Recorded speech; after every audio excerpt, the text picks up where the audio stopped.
Never siya no. Kahit sobrang hirap ng eksena, itang-kita na nahirapan na siya. Hiling pa rin, kahit overtime na, siya ang unang magsasabi niyo. Game, gawin po natin direct ano pong pwede gawin. Kaya, Tito Nova, maraming salamat po. Hindi napigilang maging emosyonal ni Donnie Pangilinan habang pinasasalamatan ang kanyang mamang na si Nova Villa. Sa media conference ng final ng Can't Buy Me Love, binigyang pugay ni Donnie ang dedikasyon ng kanyang mamang sa kanilang serye. Samantala, mapapansing maging si Bel Mariano ay naluha sa naging mensahe ng kanyang kapareha sa CBMO sa kanilang mamang. Parang wala pang nag-replace nun sa akin.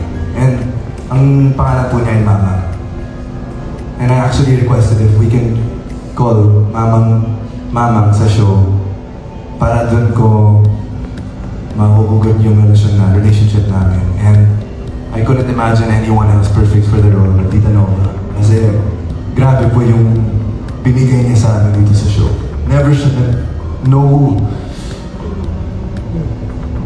Kahit sobrang hirap ng eksena, itang-kita na nahirapan na siya.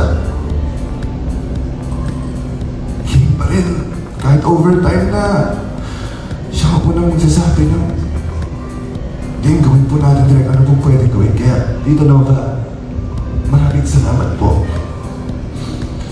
Never ko pong naranasan ito with anyone else. Kasi iba po yung sobrang malapit po ako sa lola ko. So maraming salamat. Sa lahat po ng cast, ganun din po yung na-feel.